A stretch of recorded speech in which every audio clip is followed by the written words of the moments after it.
Bismillahirrahmanirrahim. Dear students, Assalamu alaikum and welcome back in our lecture number 10. Our today's topic is Islamic and conventional banking. So we are going to discuss the basics of Islamic banking system and the conventional economic system, and we'll have a comparison between the two. And before we go into details of this lecture, let's have a look what did we study in our previous lecture. It was about the time value of money and its concept under the conventional economic system and under the Islamic economic system. So in the conventional economic system, as you know, it is based on the interest rate, may be fixed or it may vary along the time. And under Islamic economic system, it is based on the price for the commodities with a difference for cash and credit sale. So the difference is that under conventional economic system, interest rate would determine that what will be the time value of money. That is, for example, if there is a deposit of 1000 rupees, say for 1 year, and the interest rate is, let's suppose 10%. So the time value of money after 1 year, it would be the interest rate that will be added into it. So 1000 rupees would become 1100 rupees. So this is 100 rupees is the time value of money for 1 year. So the interest rate, it includes many premiums like the risk premium, inflation premium, or any kind of other premiums. Whereas under Islamic economic system, the money itself is not treated as a commodity, so we have to price the things.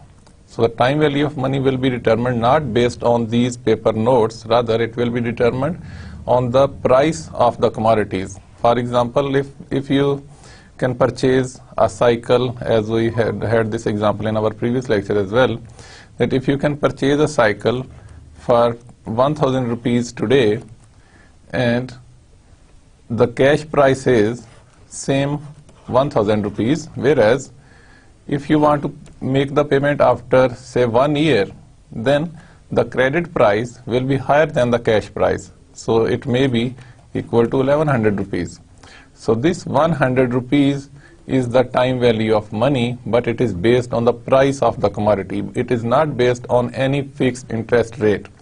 So the duration of the time period involved in the cash and credit sale, it will determine the time value of money. For example, for 1 year, if it is 100 rupees, for 2 years it may be 200 rupees, or with any agreed proportion. So the prices are agreed between the client and the seller, whereas in case of conventional banking system, the time value of money will be determined by the interest rate, and it is fixed in the economy. If any client goes to the bank will charge a fixed interest rate, and it may vary according to the time. And then about our today's lecture, the learning outcomes are that after this lecture, you should be able to understand the governing principles of Islamic banking based on the literature mostly discussed in our lecture 2nd and 3rd. We discussed the characteristics of Islamic economic system and also the principles of Islamic financial system. So actually they are the quite same thing. So the governing principles of Islamic banking system will be derived from those two lectures, and the major difference between the Islamic and conventional banking system we will be discussing, and after that we will discuss some major modes of financing under Islamic economic system. So what are the basics of Islamic banking? It is based on the Sharia laws.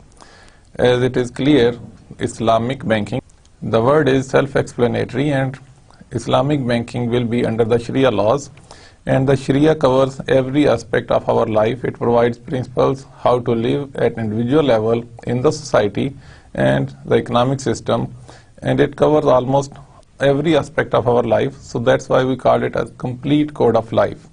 So Islamic banking will be performed under the Sharia laws, and we are going to see what are those.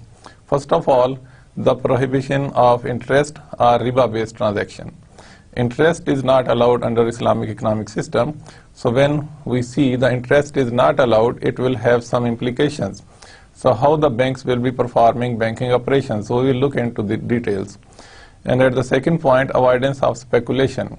So when the things are not clear, and then if you make any contract of sale or purchase or any trade activities or commercial activities, so when the things are not clear, when there is a chance of deceit, speculation is involved, so those transactions, they are not allowed under Islamic economic system, and we will go into details as well.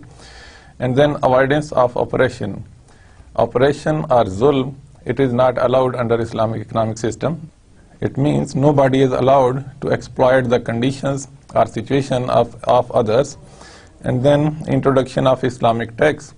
Islamic tax means zakat. So zakat is a tax which will be in the domain of Islamic banking system, and it will be the duty of Islamic banks or Islamic financial institutions to deduct zakat from the deposits, and also they will pay zakat for their income or for their holdings as well.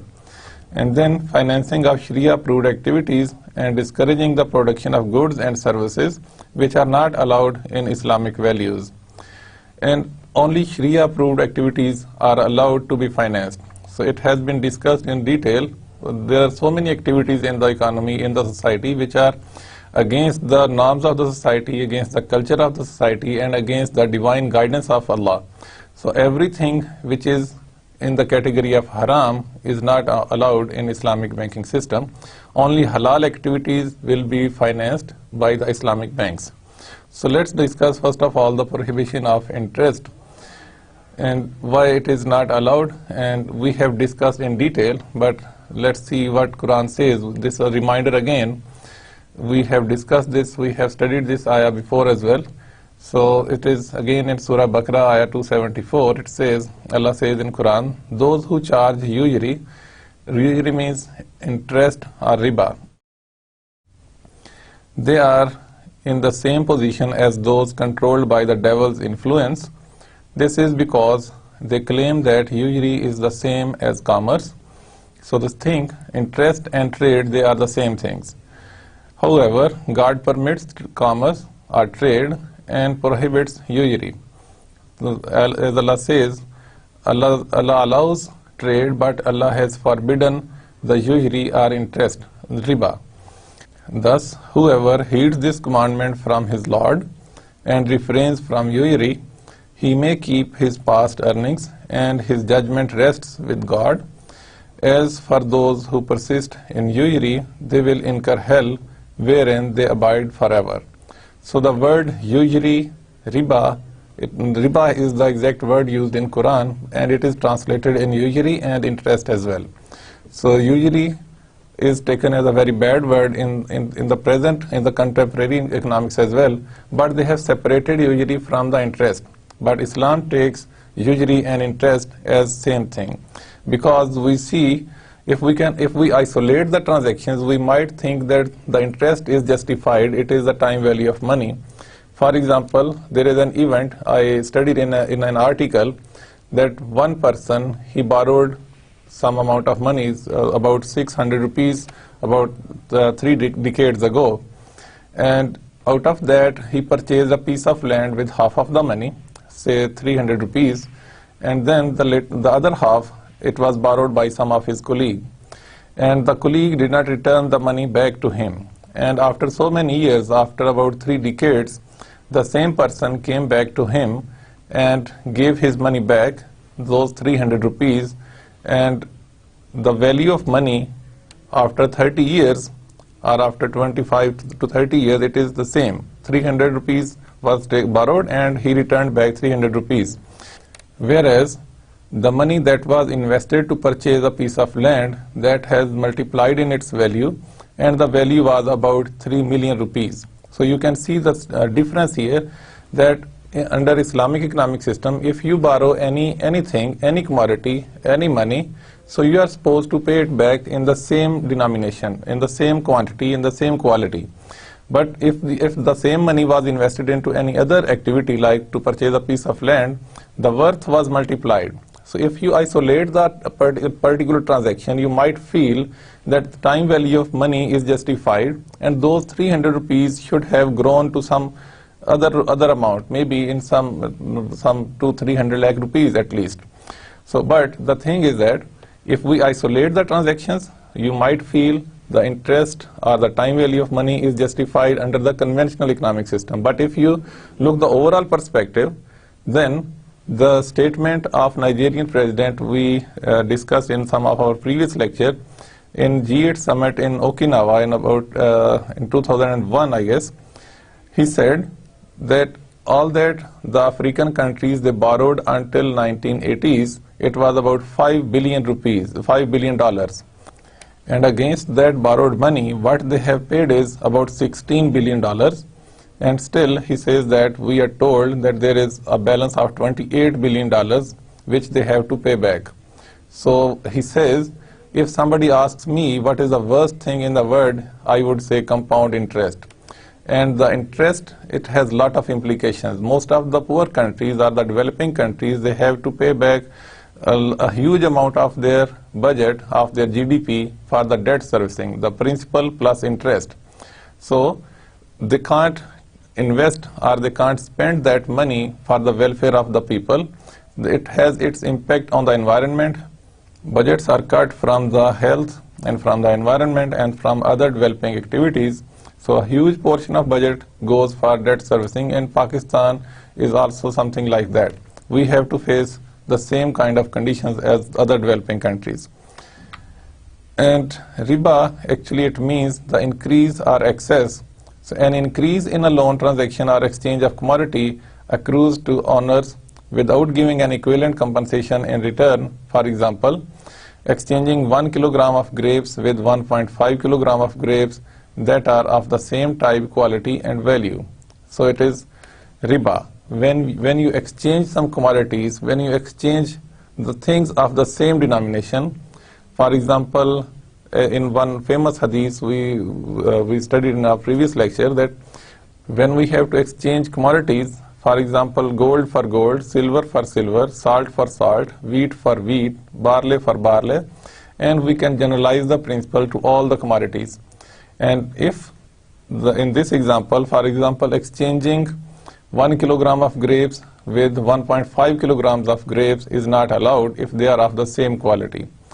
And then exchanging rupees 1000 with rupees 1100, this is again not allowed, and this constitutes riba.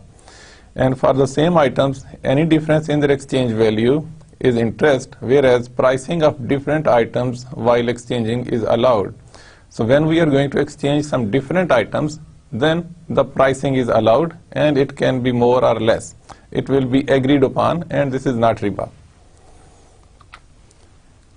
And it will, when we say the riba is not allowed, it has some implications, it has some good outcomes. For example, when we say interest is not allowed, there will be no activities like lending on interest. So nobody is going to earn anything simply by lending money. So earning money with money is not allowed in Islam. So you have to take risk. When interest is zero, it means every capital is going to be invested and it is going to face some risk. So when you face risk, you will earn profit. So the prohibition of riba will promote economic behavior which is economically just, that is, it adds value. It means every investment or every forwarding of the cash or capital will be invested to generate some economic activity, so there will be some positive value addition into the economy, and it is socially fair and ethically correct. It means there are equal opportunities for all. When money is not going to be lent just to earn interest, it means capital will be abundant. Every saving is a capital and it is going to face risk in the economy. It is going to be invested. So the people, the entrepreneurs, they will find it easier to get access to the capital, and there will be more and more economic activities, and the people, they will have more chances to get the capital and to utilize their skills. So the inequality is definite in the situation where the lender is guaranteed a positive return without assuming any share of the borrower's risk, whereas the borrower takes upon himself all sorts of risk in addition to his skills and labor. Under the conventional economic system, when any loan is given to any person, an entrepreneur, and it is invested into any business activity, So whatever is the fate of that business activity, the lender, the banker is going to earn a fixed rate of interest. The banker or the financial institution is not going to share any kind of risk.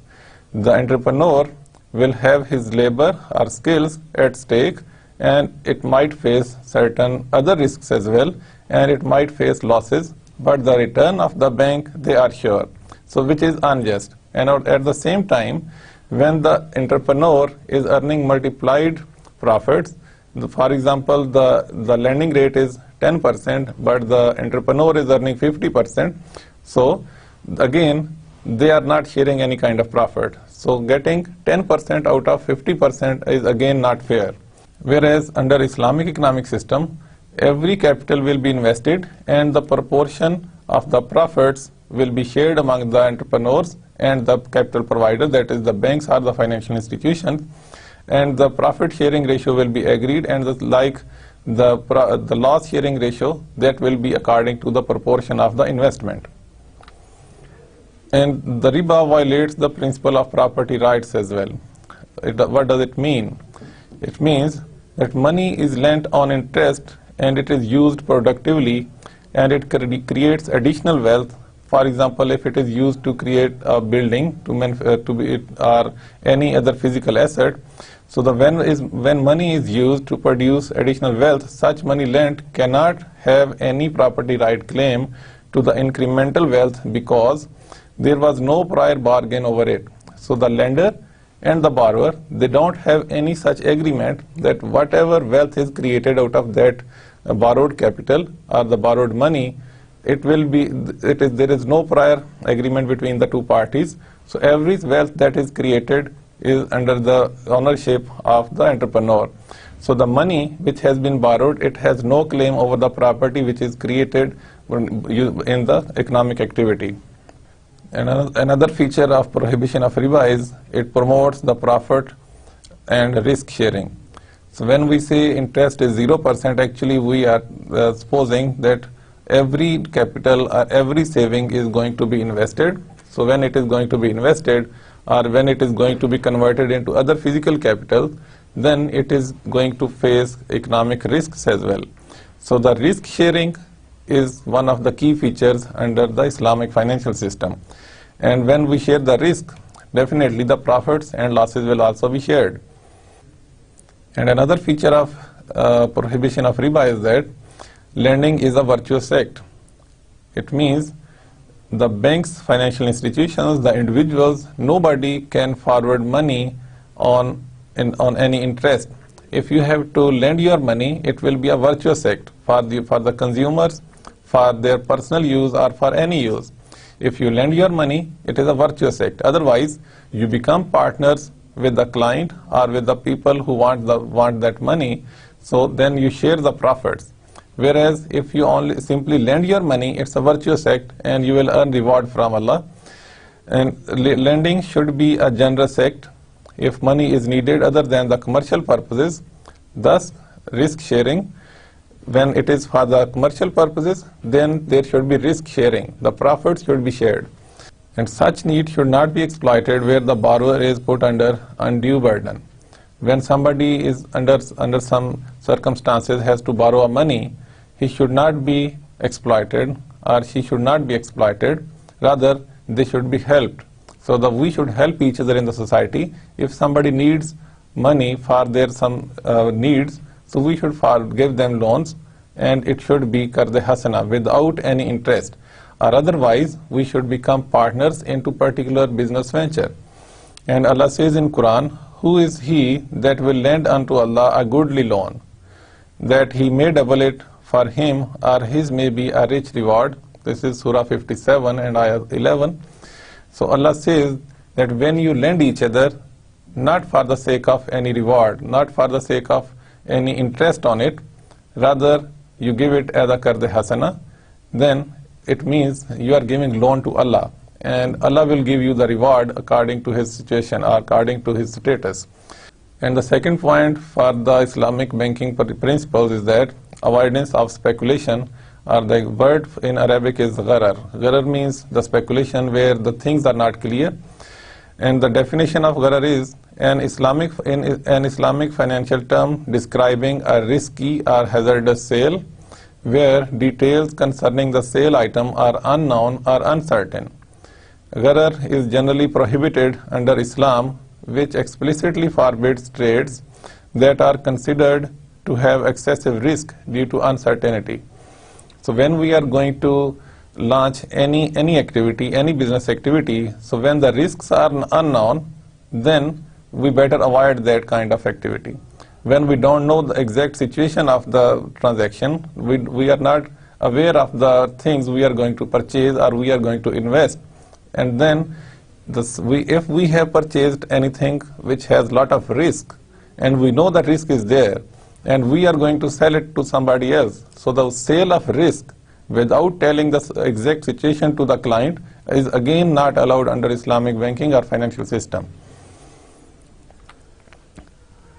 And most of the Islamic scholars view gharar as both ignorance of the material attributes of the subject matter of a sale and also uncertainty regarding its availability and existence. And the scholars, they think or they agree that all those things where the material attributes, where the characteristics of the subject matter of the sale and the uncertainty regarding its availability and existence, it is uncertain, and the risks are there that you don't know the exact attributes, the exact features of that particular item you are going to trade, then it is gharar. The example is the files of different commercial plots or the plots of accommodations are being sold into the economy, and the people, they don't even know where that plot exists. So the file is being sold all around in the economy, and it changes hands many times, and nobody knows where that plot exists. So this type of situations where the speculation is there, the speculation is that everybody expects that the price will increase, but the exact situation nobody knows. And even there are situations when the plot, they don't even exist, and sometimes the project is announced but it has not been exercised, so people are simply selling the files. So these are the speculative transactions which are discouraged under Islamic economic system. And the most of derivatives what we trade in the market, in the financial market, the instruments like forwards, options, the future contracts and the short sellings, they are all based on speculation and they are discouraged under Islamic economic system. And the speculative business, according to the literature, it is about 10 times the original values of the assets. So you can see if it cripples, the result is like the crisis in the in the world economy, and we have seen many times in the world, and it is all based on the speculations. And again, one of the examples is that when it is speculated about a particular bank that this bank is going to collapse, what happens? That bank really collapses because people think that bank is going to collapse, so we should take our deposits out of that bank, and they simply go there and the lines are there, but the banks, because of their inbuilt features, they don't have enough deposits to entertain all the people who want to withdraw their deposits. So the result is that the banks have to collapse, and it leads towards the collapse of the economic system as well. In gharar under Islamic economic system, or the speculations or the risk, it is prevented when transactions are transparent with all details agreed in advance and ownership undisputed. When we are going to trade any commodities or whatever is the subject matter of the trade, all the details of that commodity or of that agreement must be clear to both of the parties, and it should be clearly known who is the owner of that particular asset. However, gharar is allowed and it may be tolerated if there is an important maslaha or public benefit. For example, it depends on the credibility of the persons who are going to sell something. Like there are developers who develop different housing colonies, and they already honored their commitments. In the previous history shows that they have honored their commitments. So in their future projects, people, without seeing the real asset just by the stories or by the documents, they can make investments in that. And likewise, if the governments announce some projects and the governments, they are supposed to be the credible entities, so in that case, the speculation or gharar is allowed to a little extent. And continuing with the features of avoidance of speculations, like the gharar, it is preventable uncertainty is present in any contract, subject to risks in the ordinary course of business, like istisna or salam contracts. So there are a lot of risks that we can prevent in any kind of contract. And there are certain contracts under Islamic financial system as well where the risks are there, but they are allowed. They are the exceptions. For example, salam and istisna. So salam is a contract where the buyer and the seller, they enter into a contract for some agricultural product where the product has not been produced and the payment is made at the spot. The idea is to finance the farmer. And in this case, where the commodity is going to be produced in future, this is an exception, and this is allowed under the Islamic economic system, because there is a hadith that Prophet ﷺ, he saw people were selling dates, those dates which were going to be produced after 1 year or 2 years, and he did not forbid them. So it means it is allowed.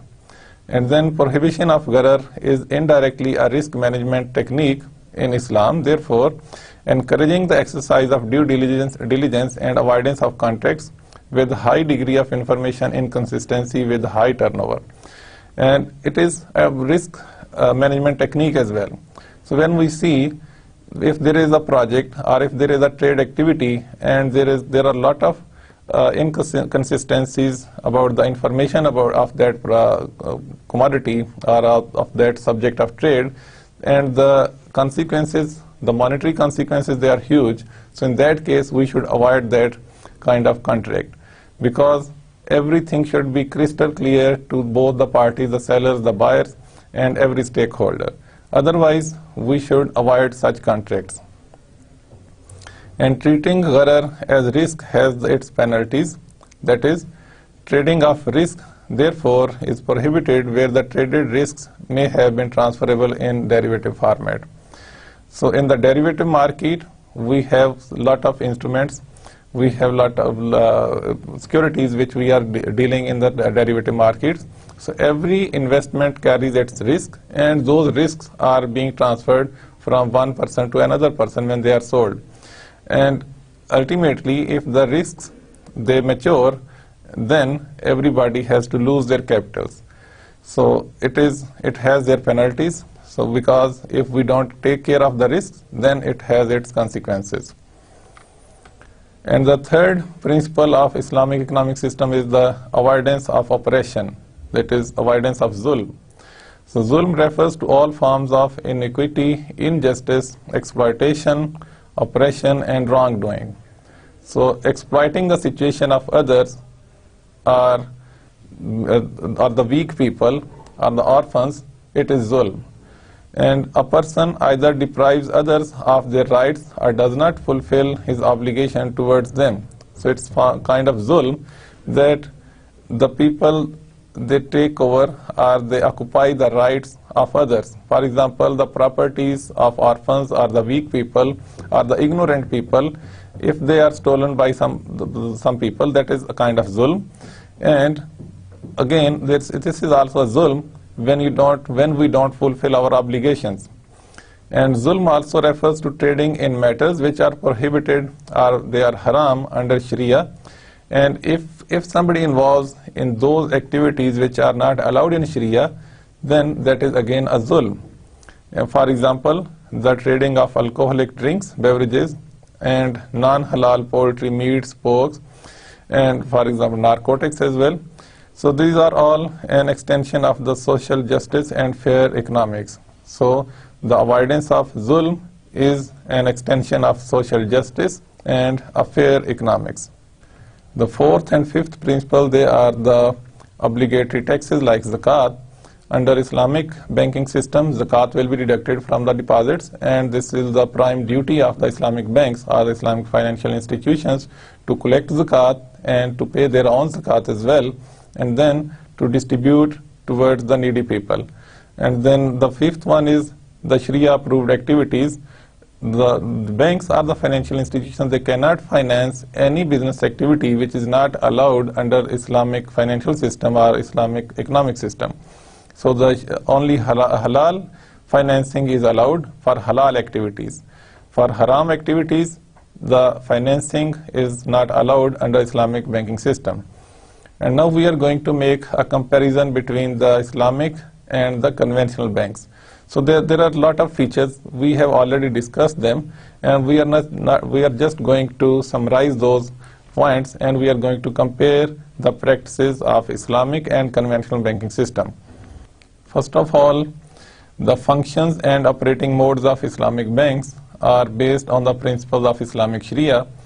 Because Sharia provides a complete code of life, there is a guidance for the banks and financial institutions as well to perform under certain guidelines. For example, the prohibition of interest rates involving only in halal activities, and all the projects which are good for the society, where there is a welfare for the society, where there is an economic value addition, they are allowed. Otherwise, if something is not good for the society, and if something is haram, that is not allowed under Islamic banking system.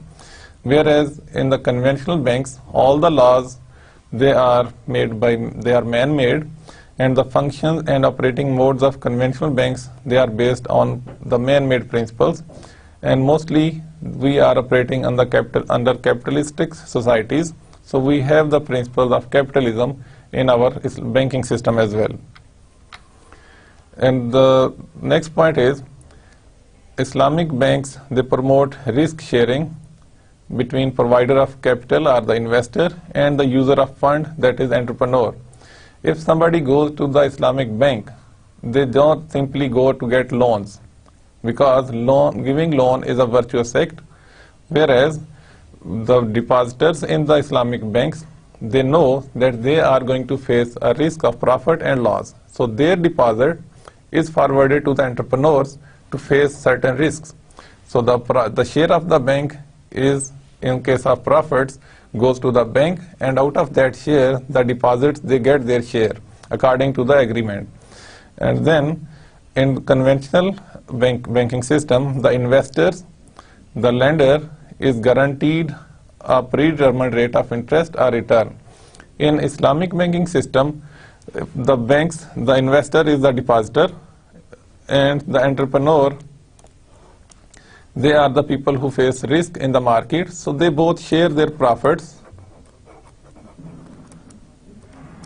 Suppose they share profits 50% each, and the losses, according to the Islamic literature, they are shared according to the proportion of investment.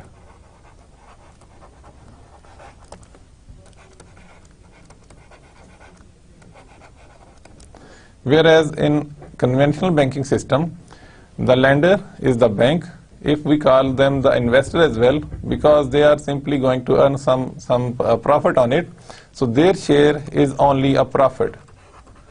So when there is no risk of loss, that is not allowed under Islamic economic system. This is against the principles of Islamic economic system. So their profit is sure. For example, they charge 20% from their clients. So out of this 20%, they share it with their depositors. Let's suppose they give 10% to the depositors and 10% they keep for themselves. So this is the mechanism of profit sharing or the interest sharing. And the next point is, Islamic banks, they also aim at maximizing profit, but subject to Sharia restrictions. Profit maximization is allowed under Islamic economic system, but the investors or the business people, nobody should violate the Sharia principles of halal and haram. Nobody should multiply their profits by involving in any haram activities. For example, selling of narcotics might bring huge profits, but this is not allowed in Islam. And the gambling, it might have some profits for the operators, but again this is not allowed in Islam, whereas in most of the developed nations and performing under capitalistic system, for example in Europe, America or some East Asian countries, gambling is allowed by their constitutions. So which is not good for anything which is not good for the society, in Islamic economic system they are not allowed. It might have multiplied profits. And on the other hand, in conventional banks, unrestricted profit maximization illustrated by derivative trading, deposit multiplication, etc. So the conventional banks, their aim is to maximize their profits. Whatever is the project being financed with the financing, they don't care. Whatever they care is they get good return or a good rate of interest on their investments or a good rate of return out of their investments. They may invest themselves or they may invest through the other parties, but the objective is to maximize the profit at any cost, and it might come at the cost of the society or at the cost of the health of the people or at the cost of the environment in the world. So they don't care. The objective is to maximize the profit. And the next point of difference between the Islamic banks and conventional banks is that in the modern Islamic banking system, it has become one of the service-oriented function of the Islamic banks to be a zakat deduction center, and they also pay out their zakat as well. So as we mentioned earlier, the Islamic banks, it is one of their prime services that they deduct zakat, they collect zakat not only from their deposits but also from the society. And they collect zakat and they pay their own zakat as well, and then it is used to finance or to the needy people who deserve it. And whereas in the conventional banking system, those who perform in the Muslim countries, they are allowed to collect zakat. For example, the banks in Pakistan, they collect zakat from the deposits, but the people, they don't prefer to pay zakat to them because the channels which are used to distribute the zakat to the needy people, they suck up, or in other words, the zakat, just like ice, is melted before it reach to the needy people. So the people, they don't trust in the system. Only few percent of the total depositors, they leave their deposits as it is, and the banks, they collect zakat from there and then they distribute using the government channels. Another point of difference is that participation in partnership businesses is the fundamental function of Islamic banks, as the theory suggests, and this is the key feature of the Islamic economic system as well, that when we say interest is 0%, interest equal to 0%, it means any loan will not earn any return on it. So the loans will be equal to the virtuous act, or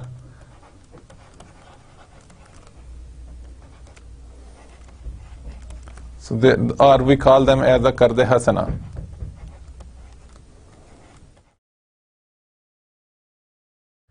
So what does it mean? That any loan under Islamic economic system will not earn anything on it. So what will happen is that all the people who have their savings in the banks, those banks, they will invest their deposits into certain business ventures.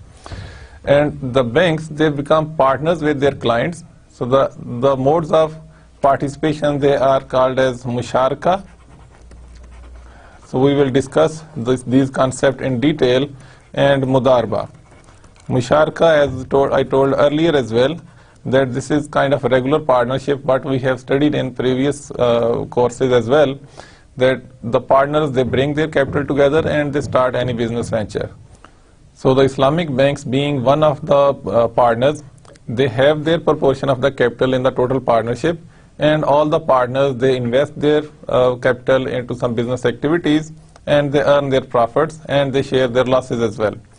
And the mudarba arrangement is that bank or the financial institution, which is known as Rabbul Mal as well, the capital provider, 100% capital is provided by the bank or the financial institution, and the entrepreneur brings in their managerial skills, their labor, and they enter into a contract of partnership and they share their profits and their losses.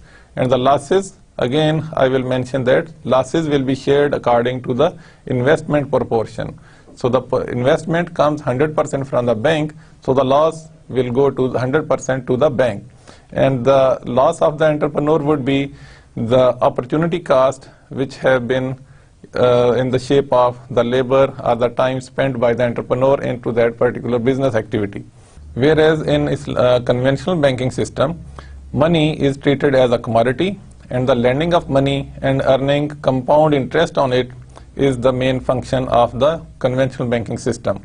And the money is the commodity and the motivation.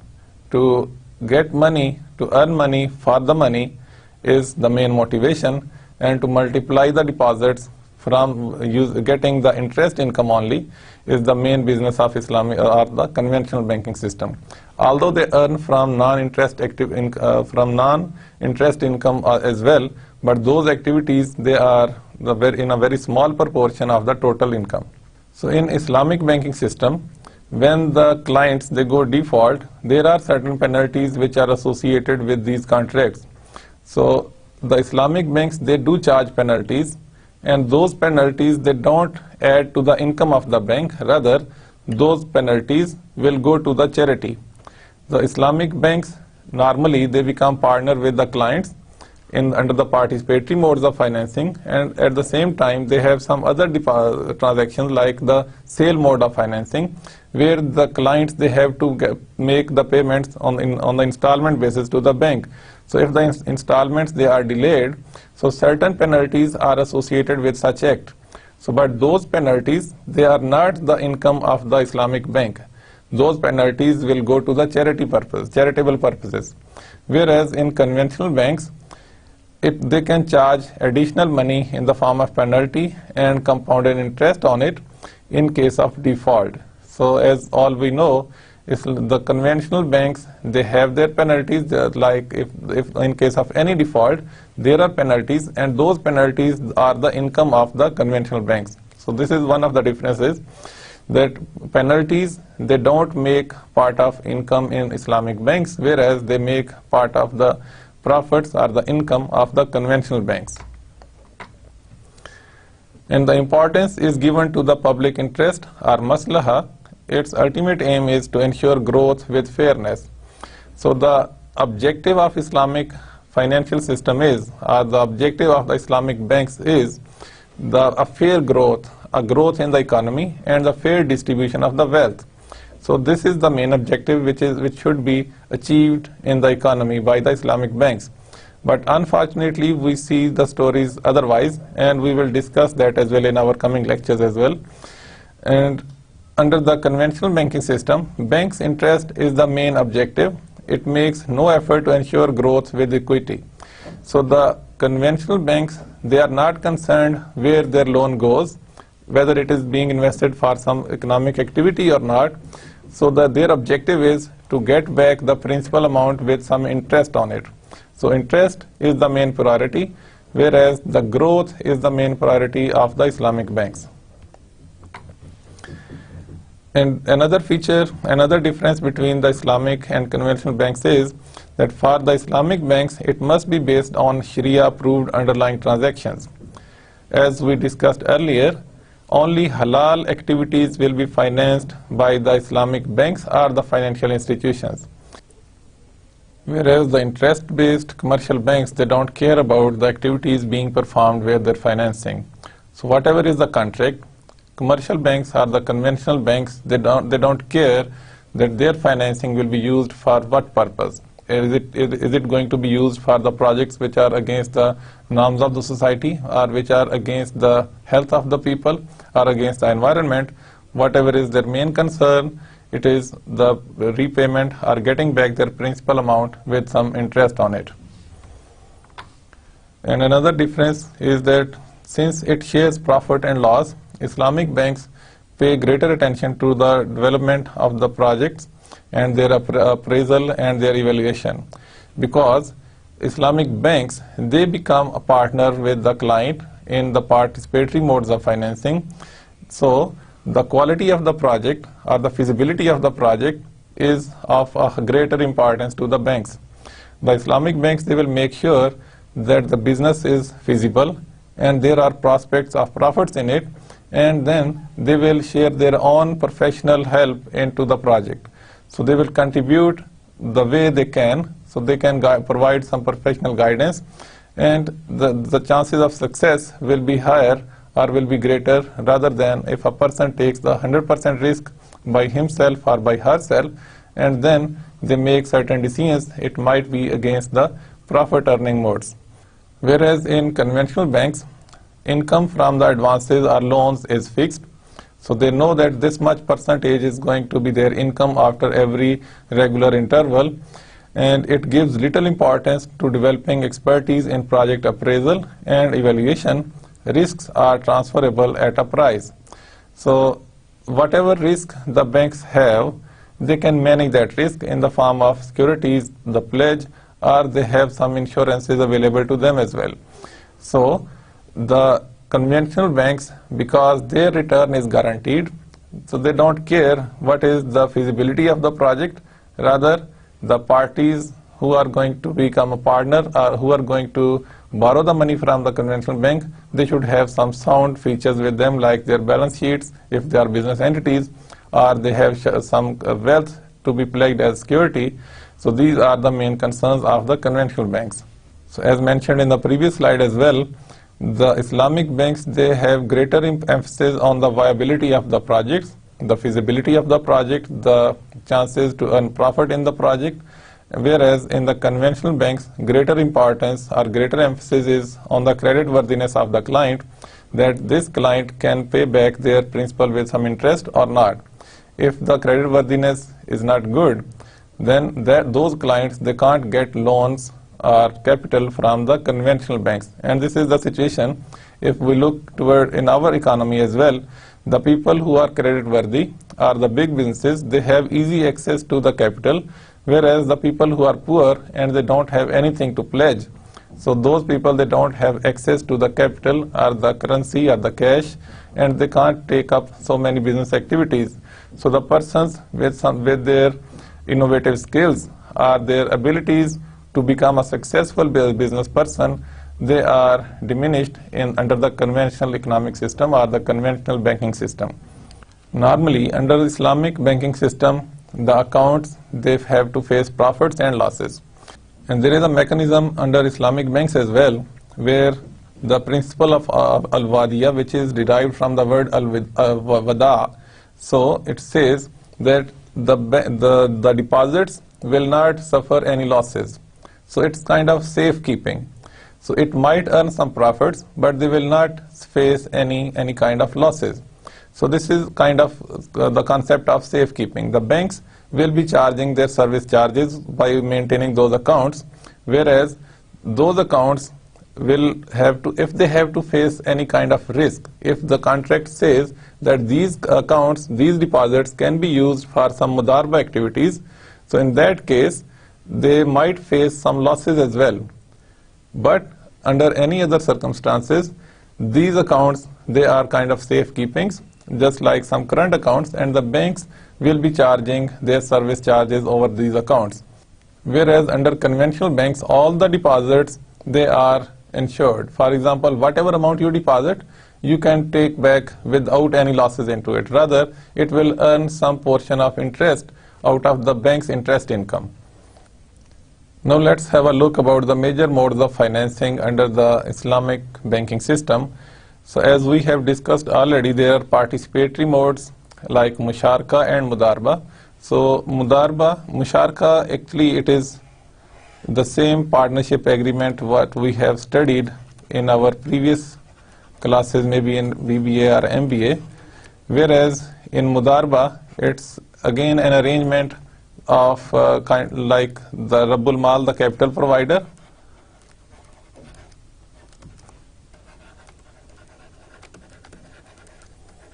and the entrepreneur.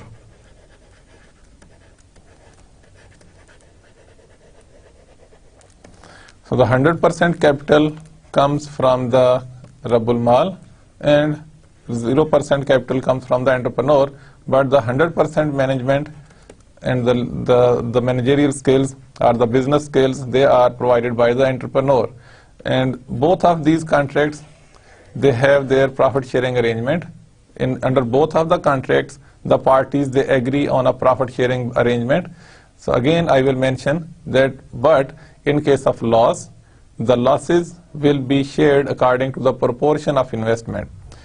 For example, in case of Mudaraba, 100% loss will go to the bank or the financial institution, whereas in case of Musharaka, the partners, they will share losses according to their proportion of investment, whereas the profit sharing ratio can be different than the proportion of investment. For example, in case of Mudaraba, you can see 100% capital comes from one party, whereas the profits might be shared 50% each.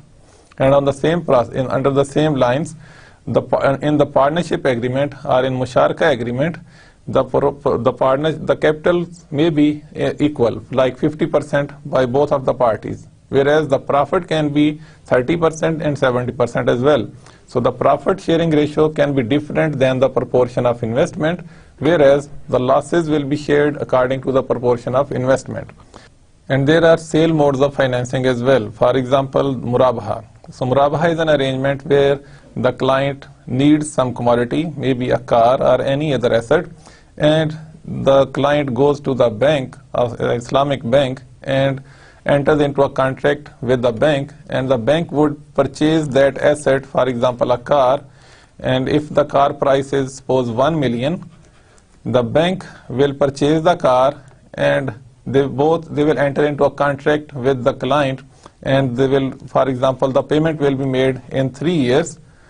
The bank will charge a price, suppose 1.2 million, and it will be in the installments. So this is the same concept as we discussed in the time value of money, that under the conventional economic system or the banking system, interest rate would determine the future value of the money, whereas the price under the Islamic economic system would determine the time value of money. So this price will be increased in case of credit transaction. So the bank will have their charges and bank will disclose it. For example, the price of the car is 1 million, freight suppose 5,000, freight charges, the service charges provided by some other firm maybe 3,000, and any other charges like the insurance expenses, and then the bank will add their profit. So the remaining will be the profit of the bank, and it is known as the markup in the terminology. So then it will make equal to 1.2 million, and the basis of repayment, they are installment. So the installments will be paid, and as we discussed in our previous slides, that if the installments, they are delayed, so then there will be an agreement that such and such amount of penalty will be charged from the client. So that penalty will not go to the income of the bank, rather it will go to the charitable purposes. And then there are other sale modes like Salam and parallel Salam. Salam is a mode of financing for the farmers in the agriculture sector, where the crops which are not yet grown, they are sold to the buyer, and the buyer is normally the bank. So the bank will pay the price at the spot and will receive the commodities or receive the goods at the end of a particular period, maybe 3 months, 4 months, or 5 months. So this is a contract of Salam.